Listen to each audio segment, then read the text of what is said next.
Raccolte 500 firme per salvare la foce del fiume Acragas, proposta per consentire l'accesso solo a pedoni e biciclette.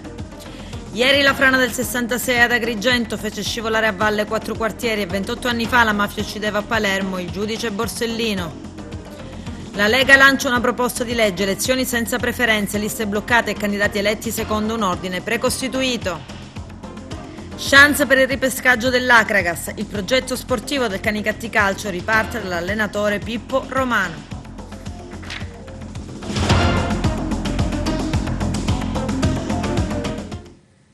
Bentrovati gentili telespettatori al nostro appuntamento con l'informazione. Il Comitato Maddalusa, luogo del cuore di Agrigento, consegna al protocollo del Comune di Agrigento l'elenco delle 500 firme raccolte per la petizione Salviamo la foce del fiume Acragas. Due dei promotori dell'iniziativa e portavoce del Comitato, Adriana Iacono e Alessandro Tedesco, incontrano il sindaco Lillo Firetto e l'assessore all'ambiente Nello Amel, entrambi in pieno accordo con l'iniziativa che propone di limitare l'accesso alla foce del fiume solo ai pedoni e alle biciclette, evitandone l'accesso con i mezzi motorizzati. Il nostro direttore Arturo Cantella. Oggi si consegnano le 500 firme della petizione relativamente a una zona bella, caratteristica di San Leone, l'antico Emporium. Ecco, voi vi siete presi cura di questa iniziativa anche col FAI, con Luoghi del Cuore, gli obiettivi che pensate di raggiungere? Sì, è un processo che va avanti, la cosa insomma ci fa molto piacere. È iniziato tutto proponendo appunto Maddalusa come luogo del cuore FAI e si è creato un comitato molto attivo e il comitato ha raccolto le firme per salvaguardare la zona della foce appunto del fiume a ridosso di Maddalusa e quindi qualcosa si sta muovendo. C'è anche un progetto che insomma sarà a quanto operativo al più presto, quindi è una cosa che sta andando avanti molto, molto bene e di cui siamo particolarmente orgogliosi.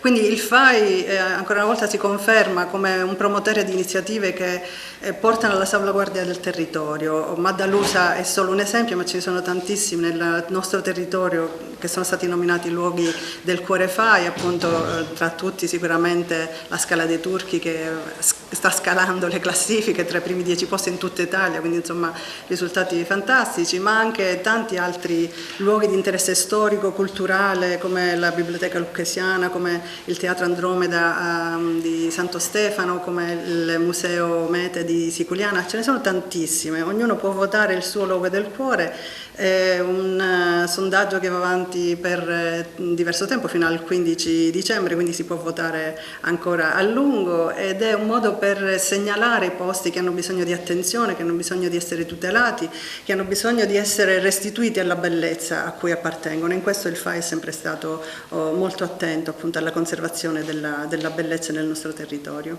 Abbiamo ricevuto un grande interesse da parte dei cittadini, 500 firme in meno di un mese non è poco e quindi un grandissimo grazie a tutte le persone che hanno firmato questa petizione che abbiamo lanciato su change.org, salviamo la foce del fiume Acragas.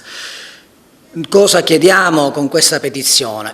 La foce del fiume è diventata una discarica e pensiamo che la causa maggiore di questa discarica, questa rovina, di questo disastro sia appunto la possibilità di accedere alla foce in quella zona di terreno a ponente della foce del fiume Acragas, detta Babbaluciara, appunto la possibilità di accedere con le macchine, i veicoli motorizzati che scaricano in quel posto di tutto.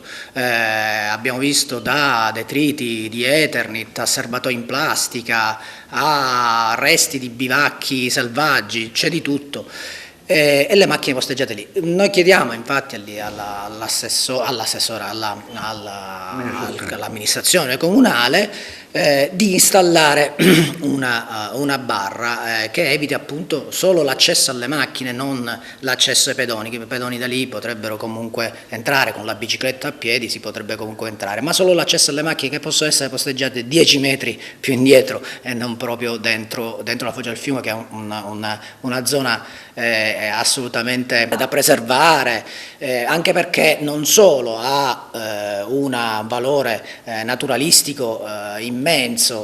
L'antico Emporium agrigentino si pone come sempre il tema dei rapporti tra le amministrazioni locali, quindi i comuni e il demanio che poi è proprietario di queste aree in ordine alla realizzazione di opere. Per esempio quella suggerita della barra è una iniziativa che il Comune aveva intrapreso già 3 anni or sono, con risultati non buoni, nel senso che non vi fu un parere favorevole alla realizzazione di questo elemento ostruttivo che non consentisse l'ingresso di auto che poi magari sversano rifiuti. Però questa è un'area e l'occasione proprio per parlare dell'Emporium Agrigentino per le cose che sono oramai non programmazione e basta, ma sono programmazione finanziata. Mi riferisco ai 2 interventi. Uno, quello realizzato in partnership tra Comune e Provincia Regionale, ex Provincia Regionale di Agrigento, oggi Libero Consorzio dei Comuni, che prevede una riqualificazione dell'intorno foce, e l'altro è l'intervento di agenda urbana che prevede nelle sponde del fiume, nella prima parte proprio nelle adiacenze della foce, dei camminamenti naturalizzati con la possibilità quindi prossimamente, a partire dal 2021, di poter vivere la foce non solo con le specie animali che lì ci sono, i volatili che ci sono, ma poterla realmente vivere per attività di passeggio con le panchine, e quindi si riqualifica non solo la strada che supera il letto del fiume, ma si riqualificano le sponde del fiume, perché questo intervento oramai finanziato in agenda urbana diventa realtà e va in appalto proprio nel 2021. Ieri era il 19 luglio, nel 1966 un violento smottamento fece scivolare a valle 4 interi quartieri della parte vecchia della città di Agrigento, una frana che segnò il destino della città. Lello Casesa. 19 luglio 1966. Una frana interessò la parte estrema occidentale della città di Girgenti. I primi movimenti franosi si avvertirono intorno alle 7 del mattino, quando per fortuna un netturbino, Francesco Farrugia, diede l'allarme salvando la vita di numerose persone. Erano gli anni di emigrazione, di massa lasciavano la città, anche se contemporaneamente si costruivano decine di migliaia di vani, molti dei quali in contrasto con le norme urbanistiche. Fortunatamente tra i primi segnali di crollo e la frana vera e propria che successivamente inghiottì interi palazzi, gli abitanti della Dolorata riuscirono a mettersi in salvo. I movimenti franosi si manifestarono anche nei giorni seguenti per un periodo di 1 mese, causando crolli e dissesti vari nel territorio. La frana trascinò a valle circa 20 ettari, gran parte edificati. 4 edifici crollarono, numerosi altri subirono danni irreparabili, strade e chiese rimasero inagibili. La parte più colpita fu la zona del quartiere della Dolorata ed il quartiere di San Michele, con lo sgombero immediato di oltre 5.000 senza tetto. L'evento franoso principale si verificò tra la via Dante e via Santo Stefano e la discesa per Porto Empedocle. Furono rasi al suolo tutti gli edifici, ad eccezione della chiesa della Dolorata. Rimasero gravemente lesionate la cattedrale di San Gerlando, la curia vescovile e la chiesa di Sant'Alfonso, chiamata Itria. Oltre 7.000 gli sfollati furono ospitati in 2 grandi tendopoli e visitate dall'allora capo del governo Aldo Moro e diversi ministri. Il comune fu commissariato, governi regionale e nazionale legiferarono per proteggere le persone ed il suolo per il futuro. Per porre fine allo sviluppo edilizio incontrollato in Italia e naturalmente ad Agrigento, fu modificata la legge Ponte del 1942, tutelando maggiormente il territorio. Da quel momento ad Agrigento si decise di costruire nuovi quartieri lontano dal centro, che disgregarono completamente la vita sociale ed economica della città. Nacquero infatti Villa Seta e poi dopo Monserrato e Fontanelle. La frana di Agrigento è dunque l'esempio più eclatante degli effetti della speculazione edilizia del boom economico che in tutto il territorio nazionale ed agrigentino causarono crolli e frane e soprattutto divisero le città formando satelliti e periferie. 28 anni fa, ieri, la mafia uccideva col tritolo in via D'Amelio a Palermo il giudice Paolo Borsellino e gli agenti della scorta. 57 giorni dopo l'attentato di Capaci, che era costato la vita a Giovanni Falcone, alla moglie Francesca Morvillo e alla sua squadra di scorta. A distanza di quasi 30 anni, il fratello di Paolo, Salvatore Borsellino, torna a parlare dell'agenda rossa del magistrato ucciso, che qualcuno ha portato via dopo la strage e non è mai stata ritrovata. Vediamo. Quel pezzo mancante di verità che servirebbe a far luce sulle stragi del 1992 è quello che lo Stato non è ancora riuscito a restituire al Paese neanche 28 anni dopo il 19 luglio di sangue in cui Paolo Borsellino e gli uomini della sua scorta saltarono in aria per l'esplosione di un'autobomba in via D'Amelio a Palermo, dove ieri il ministro per il Sud Giuseppe Provenzano si è recato per ricordare che la questione è proprio questa: continuare a cercare il pezzo di verità che manca. Le manifestazioni, condizionate dall'emergenza dettata dalla pandemia, si sono aperte con il messaggio del Presidente della Repubblica Sergio Mattarella. La limpida figura del giudice Borsellino, che affermava che chi muore per la legalità, la giustizia, la liberazione dal giogo della criminalità non muore invano, continuerà a indicare ai magistrati, ai cittadini, ai giovani la via del coraggio, della intransigenza morale, della fedeltà autentica ai valori della Repubblica.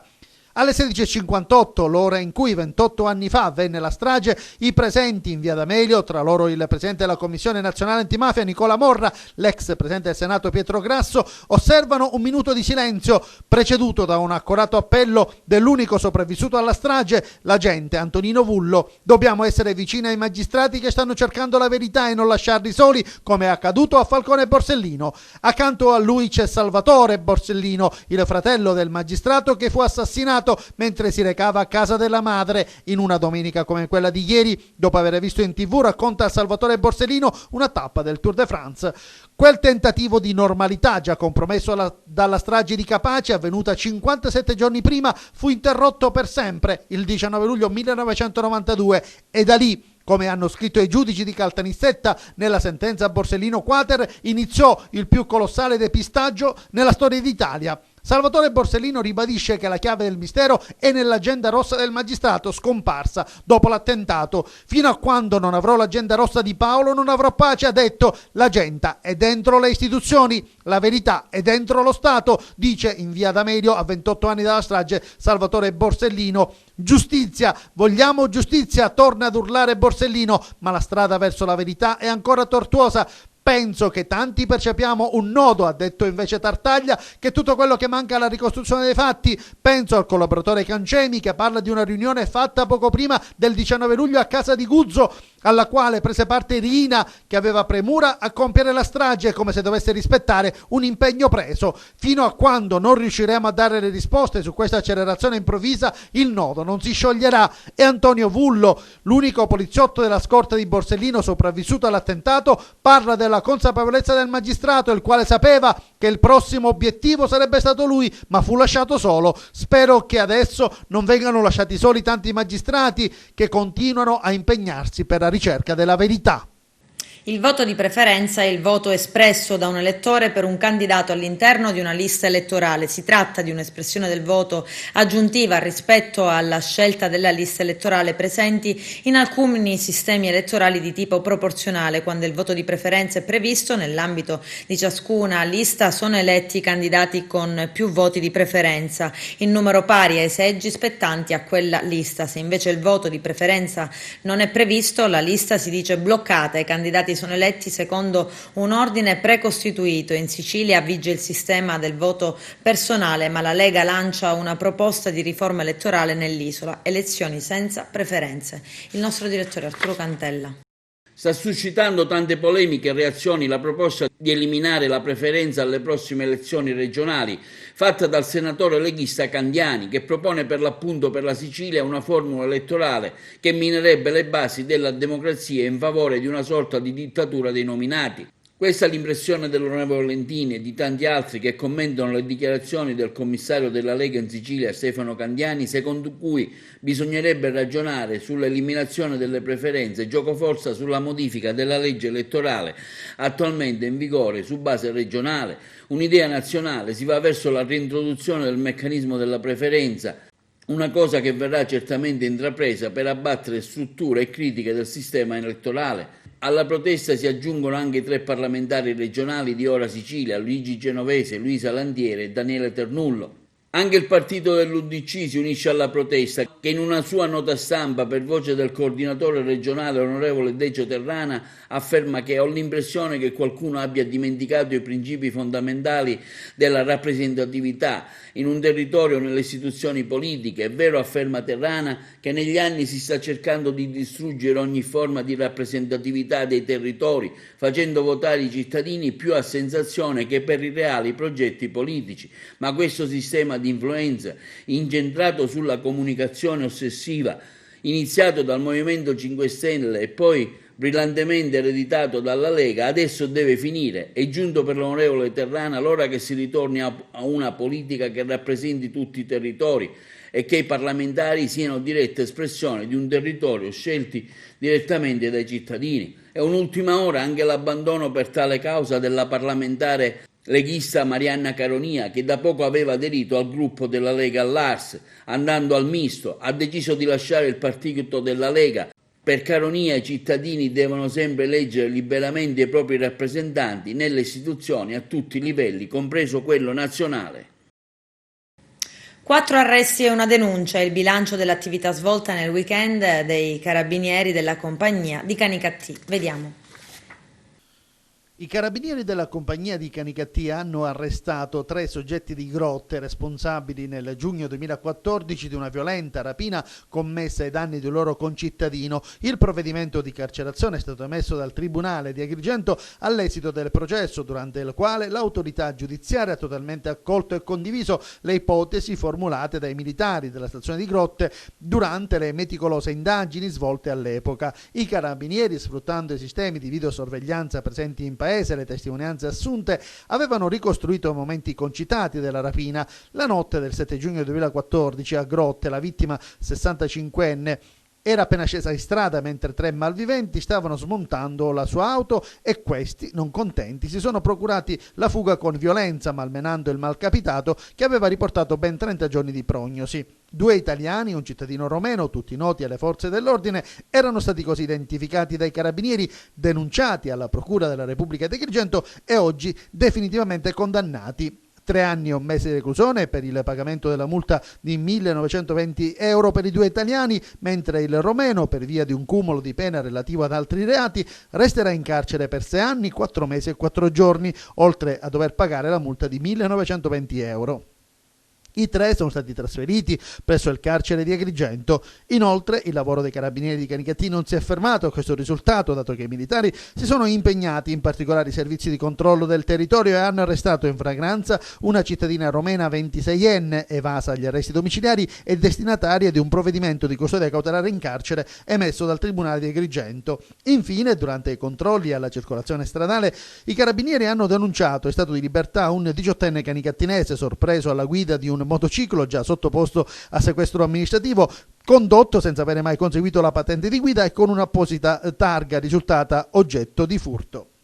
Sequestrata la società che gestisce il parcheggio attiguo al parco archeologico di Calatafimi Segesta. Per l'accusa esiste un patto corruttivo per favorire il parcheggio attraverso il sanzionamento di tutte le autovetture posteggiate in altri luoghi. Successivi accertamenti svolti dai militari dell'Arma hanno permesso di verificare come la società che gestisce il parcheggio sia stata fittiziamente intestata alla figlia del vicecomandante e al figlio dell'ex sindaco di Calatafimi Segesta, Nicolò Ferrara. Il servizio. I carabinieri del nucleo operativo radiomobile di Alcamo nelle prime ore della mattinata odierna hanno dato esecuzione al decreto di sequestro preventivo emesso dal GIP del Tribunale di Trapani su richiesta della locale Procura della Repubblica della società che gestisce il parcheggio attiguo al parco archeologico di Calatafimi Segesta.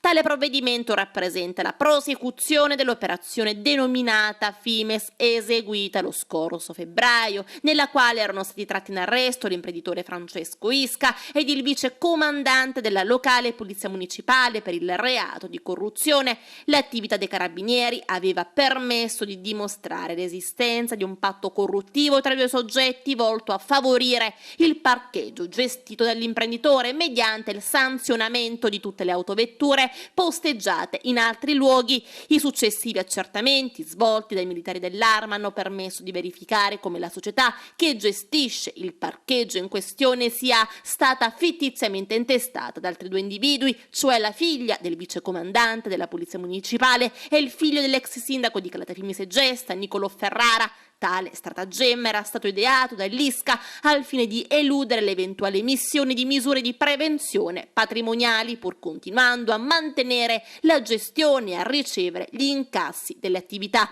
L'imprenditore infatti ha preso delle indagini sul conto di Vito Nicastri, arrestato insieme a Francesco Paolo Arated, a cui era particolarmente legato anche in affari illeciti. Aveva ritenuto opportuno non risultare proprietario né gestore diretto della società, nel timore che la stessa potesse essere oggetto di interesse da parte degli inquirenti. Il rischio era ben concreto, non solo perché la medesima sorte era aspettata anche alla società di proprietà di personaggi a lui attigui, ma anche perché un'altra ditta di Isca era stata cancellata dalla cosiddetta whitelist della prefettura di Trapani. Tale provvedimento era dovuto infatti ai collegamenti accertati di Isca per il tramite dell'ex convivente legata ai crimini di vita nel trapanese con la criminalità organizzata, in particolare con Vito e Calogero Musso. Per tali motivi il GIP del Tribunale di Trapani ha disposto il sequestro preventivo della società, affidandola ad un amministratore giudiziario che continuerà a curarne l'attività garantendo il regolare funzionamento del parcheggio. L'Isca invece dovrà rispondere insieme ai due intestatari fittizi della società del reato di trasferimento fraudolento di valori. Enzo Bianco, presidente dell'assemblea che riunisce i rappresentanti dei comuni italiani, interviene sulla crisi che ha generato il Covid ai comuni già sull'orlo del dissesto. Vediamo.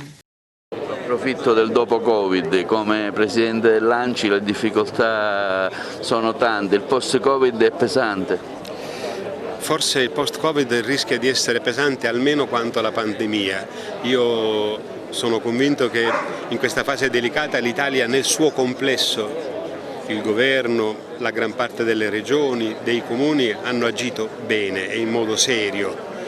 L'opinione pubblica e i cittadini hanno collaborato con grande determinazione. Dopo c'è stato qualche sfilacciamento e quello che temo molto è settembre-ottobre. Dal punto di vista economico e sociale saranno momenti molto delicati. Io spero che l'Unione Europea proprio in questi momenti si sta decidendo, scelga la strada di essere vicina a chi soffre di più e molto dipenderà però anche da noi, dal coraggio e dalla determinazione che ci metteremo. I comuni italiani saranno in prima linea per rilanciare anche l'economia delle nostre città. La ripresa è lenta, stiamo vedendo che tante attività commerciali purtroppo non hanno riaperto.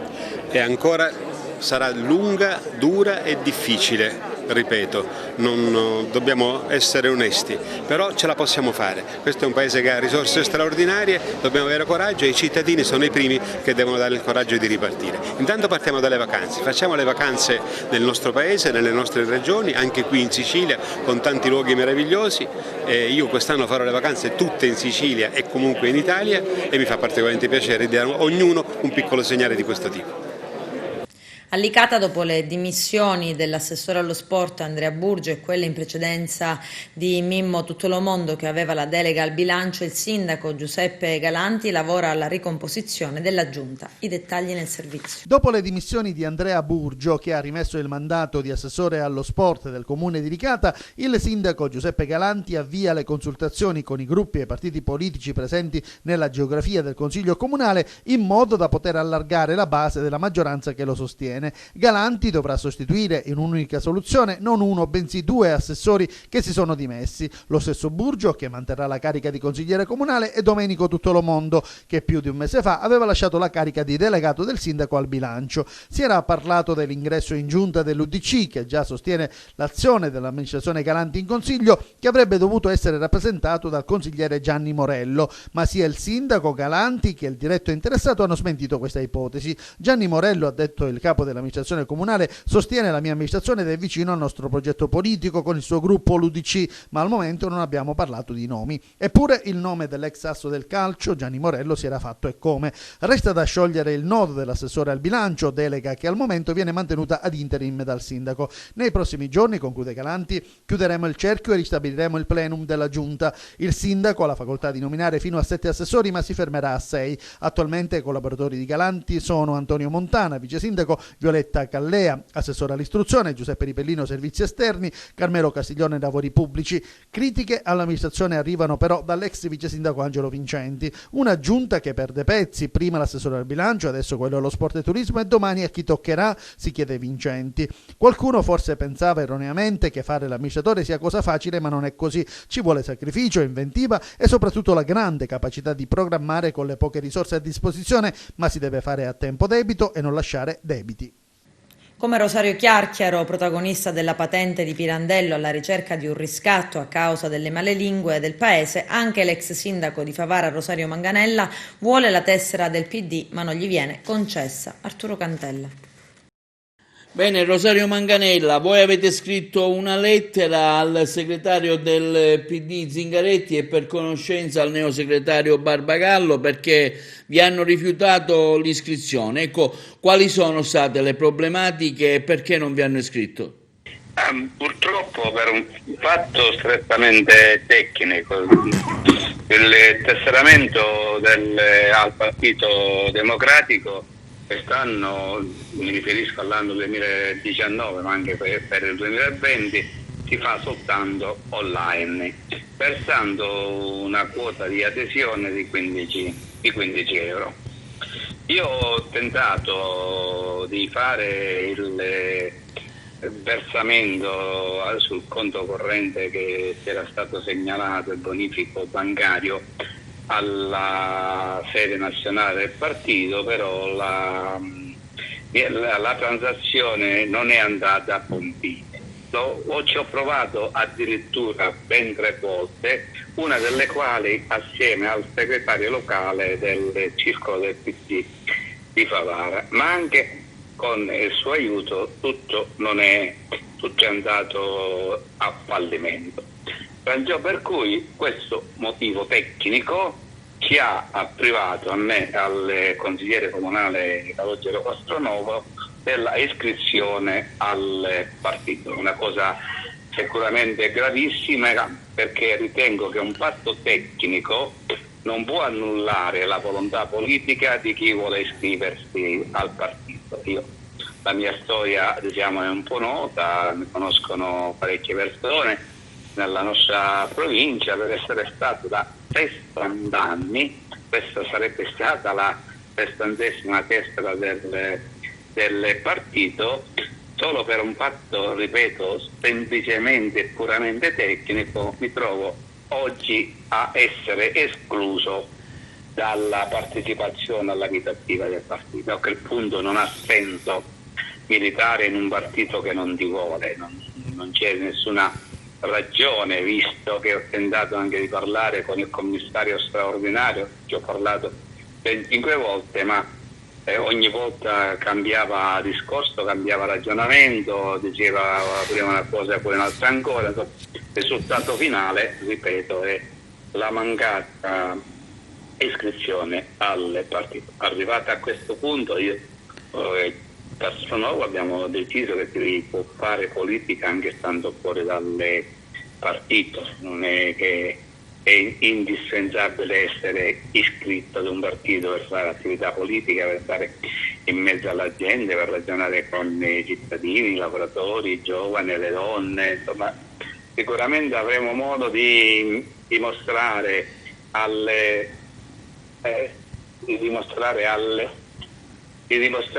ai cittadini che noi siamo pronti a fare comunque la nostra parte a questo riguardo. Certo, siamo rimasti molto male ovviamente, perché non si annulla la storia di un uomo come me, che è stato sindaco, consigliere provinciale, candidato alle regionale, segretario di partito, segretario dei giovani comunisti, quando sono entrato proprio negli anni 60 dentro la Federazione Giovanile Comune. Sono fortemente deluso e penso che ci sia stata scarsa attenzione da parte dei dirigenti del partito, compreso Zingaretti, al quale abbiamo inviato questa lettera, non ci ha risposto, non abbiamo mandato. Rosario, scusa, non vedi un po' di latitanza da parte del Partito Democratico qui nel nostro territorio? Ci sembra di avere l'impressione di un'assenza totale da diverso tempo. Tu che ne pensi, che sei un vecchio militante appunto del PD?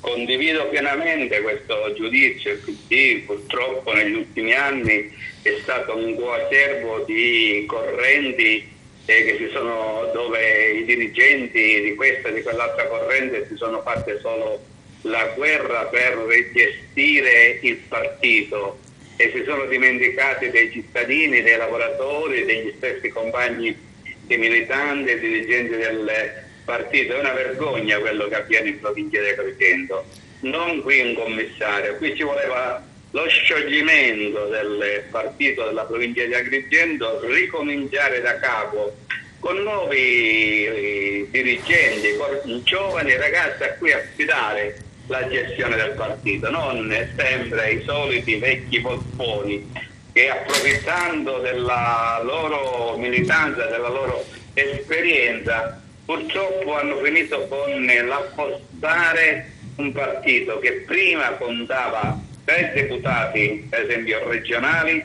adesso ne ha mezzo. Adesso c'è la pubblicità, tra poco. Il coordinatore dell'Associazione Ambientalista Mare Amico di Agrigento, Claudio Lombardo, rileva che decine di discariche giacciono sia nel centro cittadino di Agrigento che in periferia. In riferimento al boschetto di Maddalusa aggiunge: quello che succede dentro il boschetto di Maddalusa è incredibile, ci sono montagne di rifiuti intorno ai cestini, se non siete in grado di ritirare i rifiuti non mettete i cestini, commenta.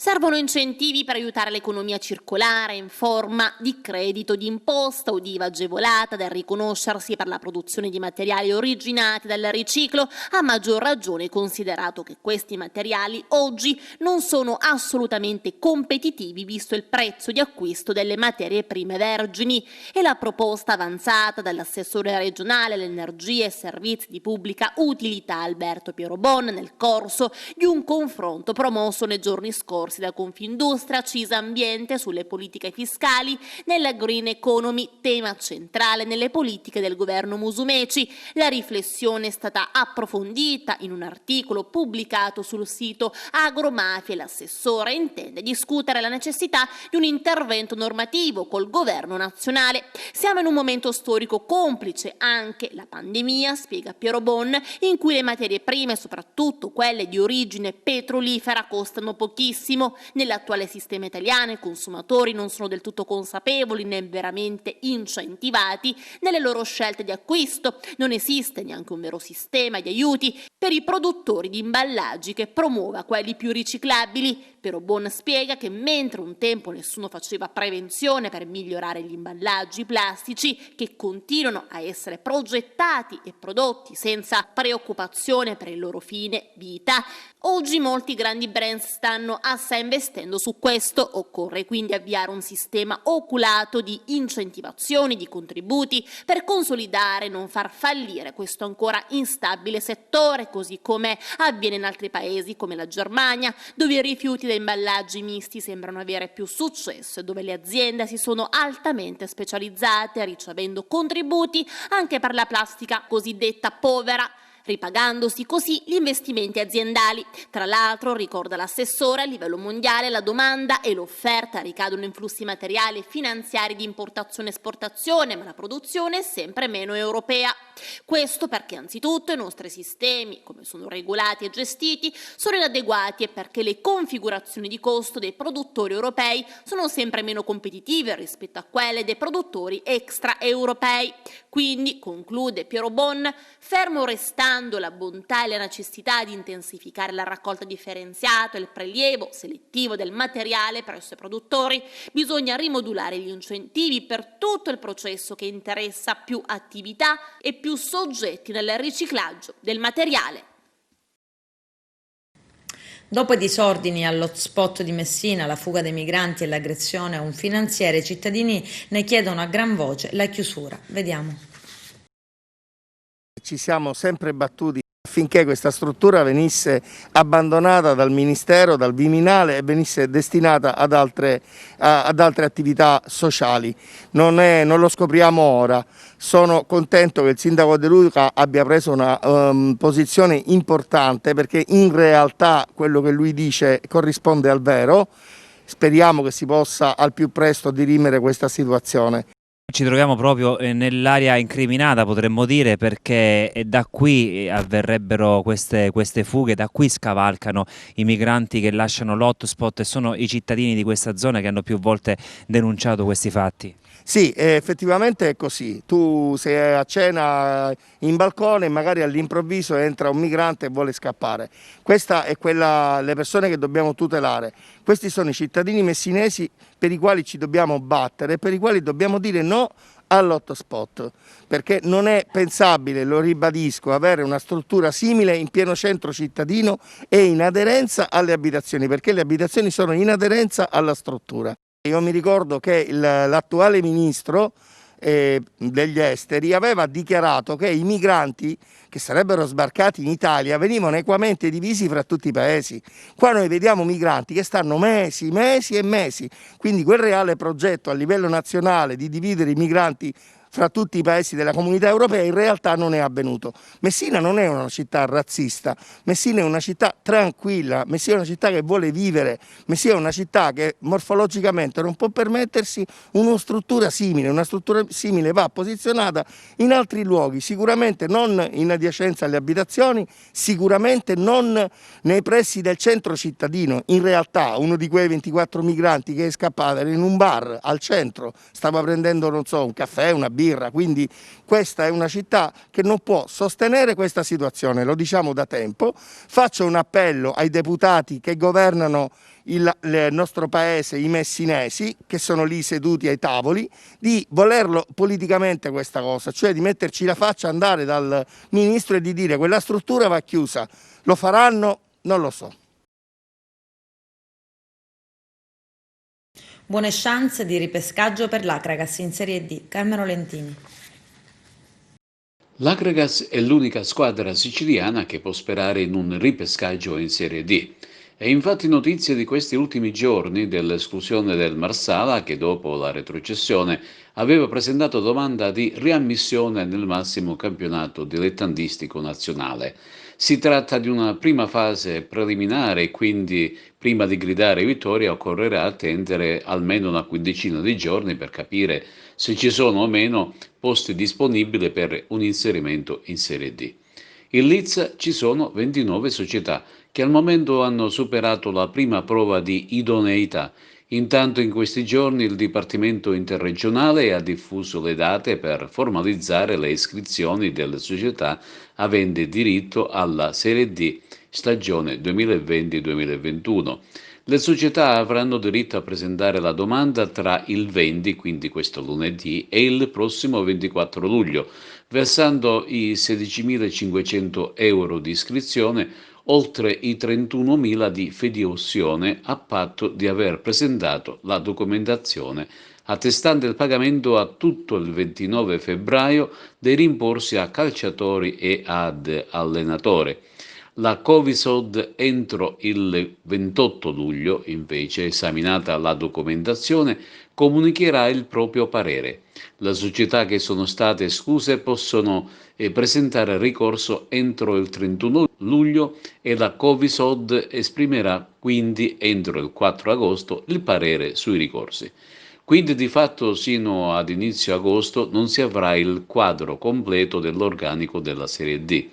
Sul fronte del calciomercato, il bomber Beppe Sant'Angelo, dopo 2 stagioni consecutive con l'Akragas, ha deciso di sposare il progetto dell'Unitas Sciacca. squadra della sua città di residenza.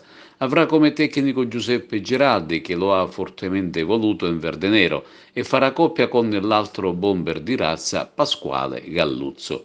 Il bravo attaccante ex biancazzurro lascia dei bei ricordi nella città dei Templi, dove era divenuto un beniamino dei tifosi acregantini. In casa Acregas si riparte invece dalle riconferme e si fanno i nomi di Beppe Campino, del centrocampista Licata e dell'esterno Giovanni Biondo. Il DS Ernesto Russello, in sintonia con il tecnico Di Gaetano, sta lavorando su una lista di nomi contattati che dovrebbero a giorni firmare per la compagine dei Templi. Il Canicattì Calcio si affida alle mani del tecnico Pippo Romano. Il progetto sportivo riparte dall'allenatore. I dettagli nel servizio. Il Canicattì Calcio riparte da Pippo Romano, anche se l'ufficialità non è stata ancora data, ma potrebbe arrivare nel corso della giornata di oggi. Le strade tra la società biancorossa e il tecnico palermitano, che vive a Licata, non si separeranno. È quanto trapela dall'ultima delle 3 riunioni dei soci che sono stati chiamati dal presidente Angelo Licata a programmare la prossima stagione. Abbiamo definito la gran parte degli aspetti, ha detto il vicepresidente del Canicattì Faustino Giacchetto. Resta solo da limare quello relativo al programma sportivo ed è fatta. Manca solo la firma, ma l'accordo di massima tra la società e il tecnico c'è. Dopo aver ufficializzato la conferma di Pippo Romano, dunque, si dovrà iniziare ad allestire la rosa dei calciatori, che sarà comunque rivoluzionata, già perché hanno fatto le valigie, si sono accasati al Mazzara l'ex capitano Francesco Maggio, il fantasista attaccante Angelo Caronia e il centrale Dennis Di Mercurio. In partenza anche Federico Matera, che la società proverà a blindare, il portiere Federico Valenti, in procinto di trasferirsi all'ombra del Salso, accasandosi a Licata di Serie D. Cominceremo con chi intende proseguire il percorso assieme a noi, ha aggiunto Giacchetto. Tolti quelli che hanno già svestito la maglia biancorossa perché hanno ricevuto proposte a cui era difficile dire di no, gli altri giocatori saranno i primi ad essere contattati. Stiamo parlando di Vito Lupo, Walter Marluzzo, Vittorio Caronia, giovane promessa del calcio dilettantistico cresciuto in casa Canicattì, del promettente Giuseppe Iezzi. Mentre sembra certa la riconferma del fluidificante Giuseppe Tedesco, canicattinese doc, che prenderebbe la fascia di capitano finora indossata da Ciccio Maggio.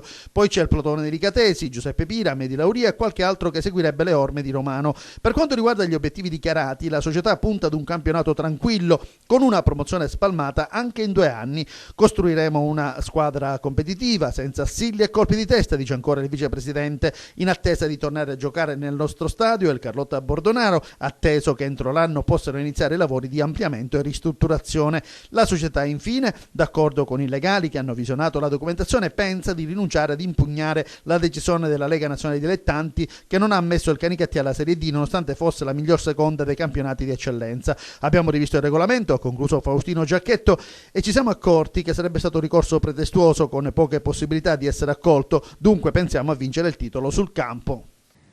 Con questo è tutto, non c'è altro, termina qui l'edizione del telegiornale. Grazie per la gentile attenzione e per essere stati con noi. A presto.